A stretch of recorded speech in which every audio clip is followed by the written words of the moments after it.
The Agriculture Department is seeing cheaper rice at the start of 2025.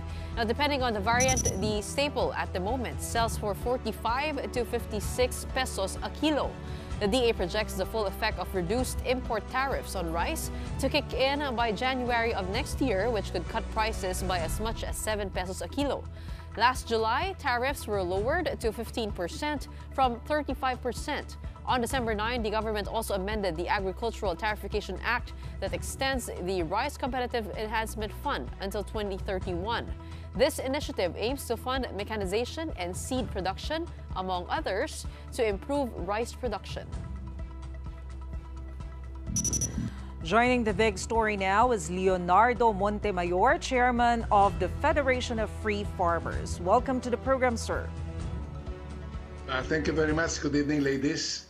And belated Christmas greetings also to you and to our audience. Merry Christmas! Pero sir, pag-usapan natin to kung magiging merry pa rin pagdating ng 2025. Yung presyo ng bigas, sabi ng Department of Agriculture, pwedeng bumaba yung presyo come 2025. Is this possible? Gaano kalaki yung nakikita ninyong pagbaba ng presyo? Ang reaction ko po dyan parang, there was a popular song not too long ago. Ang pamagat po niyan ay Lumang Tugtugin. So, this whole episode since Executive Order 62 took effect in July of 2024 reminds me very much of that song because, we were promised as early as last August, that prices would start to go down and by as much as 5 or 6 pesos per kilo because of the reduced tariffs or taxes on imported rice. August came, ganun pa rin po, mahal pa rin po yung bigas, 50 pesos pataas sa palengke. And then sabi nila, October, bababa po yan. October came and went. Now we are now in December. Even before that, we were being told, oh, don't worry, January or first quarter of 2025, bababa po ang presyo ng bigas. So masyado po namang elastic yung mga assurances. And I see no end in sight dito sa sistema po o regime ng mahal po, unaffordable prices for rice for the ordinary consumer. Pero sabi po ay, dahil may stock pa, kumbaga na import na stock na ilang buwan, yung full effect niya talagang mararamdaman ng January pa. Pag naubos na yung stock na yun, at syempre January will be the new price with 15% tariff. Hindi po malaki yung 20% na ibinaba ng taripa o what is happening here? Bakit hindi po magkakaapekto yan sa presyo? Yeah, actually, it's remember this year kasi ladies, we are seeing a record import volume for hindi lang po sa buong mundo kung hindi dito po sa Pilipinas. Right now, ang pumasok na po na imported rice ay mahigit 1 milyong tonelada po. Yung pong quantity ng imported rice na pumasok in 2024 compared po sa 2023. Tapos at the same time, remember, na binabaan po yung taripa o yung buwis na binabayaran po ng mga importer by 5 to 6 pesos per kilo. So, yung pong kombinasyon ng record quantity of imported rice, meaning supply, plus the significant decrease po, pagbawas po sa binabayaran pong buwis sa imported na bigas, that should by now have already combined to really bring down the prices of rice by, below the levels of 50. Ang nakikita lang naman po kasi natin ngayon na less than 50 pesos per kilo rice, dyan po sa mga kadiwa stores. Pero yan po the stores in terms of number are very few and far between. Kukunti lang po yung makadiwa stores. And a lot of them are concentrated in the Metro Manila area. So nagrereklamo din po yung mga consumer natin outside Metro Manila, bakit sila po parang nahuhuli po sa mga pagbibigay po ng mga kadiwa stores? Okay, sir. Well, balikan po natin na yung pag-reduce ng tariffs. Actually, marami pong farmers na nag-express ng concern na yung mga savings daw ay hindi po napupunta sa kanila. In fact, back in September, you reported that you had reason to believe that traders have been pocketing almost 5 billion pesos worth of savings from the tariff cut. Sir, can you give us more context into what is causing this situation? And are there enough safeguards to prevent traders nga from taking advantage of these savings?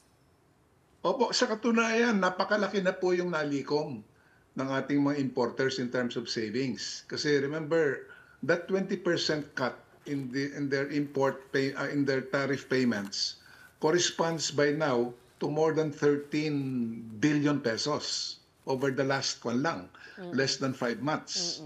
So the question is, why aren't the consumers feeling any, benefit in terms of napababa sana yung presyo po ng bigas sa palengke?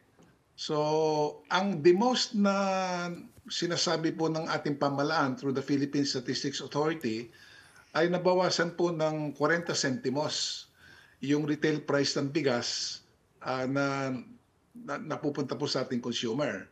And may I also add that 13 billion pesos na nawala po sa collection po ng Bureau of Customs dahil napunta po sa savings ng mga importers, that should have been used sana para sa mga productivity enhancement measures para sa ating mga magsasaka.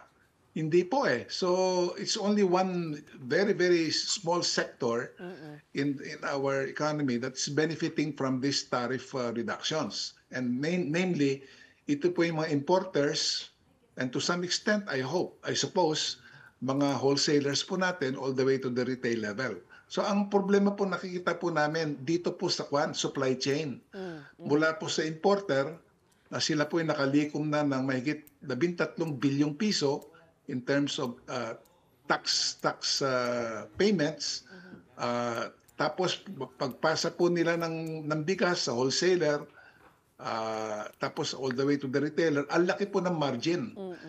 If I remember correctly, from the price of the rice that arrives in the Philippines, including the lower tax, ang diferensya po ay at least 12 pesos per kilo ang patong.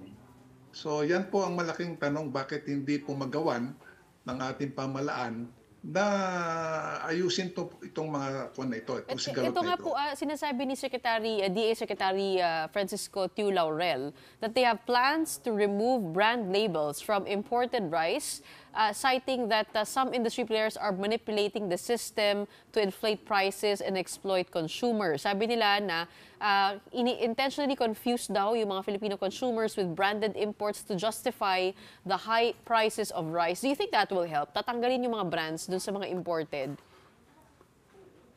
Maybe makatulong ng konti po yan, pero the point remains that ang laki ng pumasok na imported rice sa ating bansa. So yung pong basic economics po yan, napakalaki pa yung dagdag sa supply, over 1 million tons compared to last year. The demand is basically the same, if not lower, because hirap po yung ating mamamayan po in terms of purchasing power. So ang question, supply has increased tremendously, demand is the same, if not a bit lower, and therefore the prices of rice should be much, much lower. So bakit hindi po yan pong asikasuhin? Where are the government agencies aside from the DA? You have the Philippine Competition Commission, PCC, you have the DTI, and then we already have some new laws. We have this new law about 2 months back, increasing the penalties for agricultural smuggling, profiteering, cartels, and so on. Very heavy po ang penalties po niyan, life imprisonment, at saka very, very big fines. So, bakit hindi po, ginagamit lahat dito pong mga institusyon na ito at mga bagong batas para to make sure that our traders and our importers behave properly. Sir, may impact pa rin po ba yung mga sunod-sunod na bagyo sa bansa and on the local farmers. If we remember, noong October, November, di ba, may 6 pa nga po na sunod-sunod yun. Do you see that increasing the cost of production for local farmers? Yeah, well, that's a very good question. In fact, DINEDA itself has already answered it because in a recent hearing in the Quinta Committee in the House of Representatives, one of DINEDA directors himself admitted that because of Executive Order number 62, ay nagkaroon po ng masamang epekto po sa ating rice producers dahil pinabagsak daw po yung presyo ng palay na tinatanggap ng ating magsasaka sa kanilang bukid by close to 17%. Ang laki pong pagbawas yan. Dahil siyempre, because of EO 62, more imports came in. The imports will tend to lower really the price of palay at which the buyers get the palay from the farmers. So ang sakit po ng tama sa farmers natin. Nabanggit ko po kanina, hindi lang po nawalan po ng 13 billion pesos in terms of productivity enhancement support for our farmers under the rice tarification law.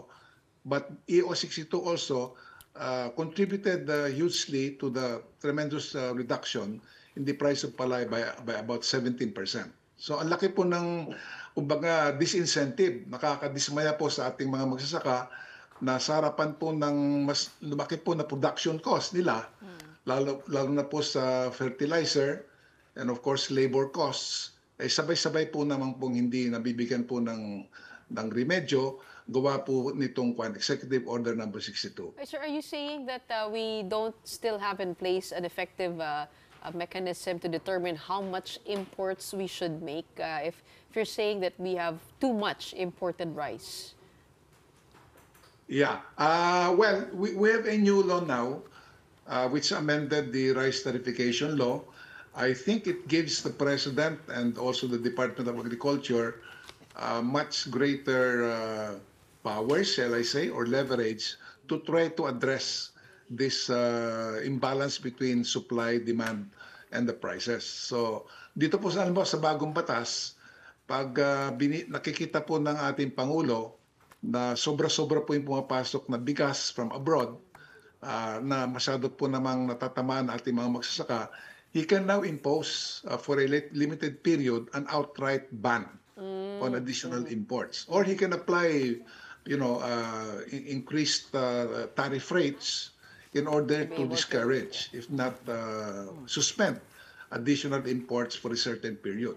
Yeah. And then also the new law allows the Department of Agriculture in cases of declared, emergencies such as extraordinary increases in the price of rice, to be able to use the buffer stocks in the National Food Authority and sell these stocks to the general public. So there are now additional shall we say, powers that have been given, but it remains to be seen how effectively will government be able to use this to protect our consuming public.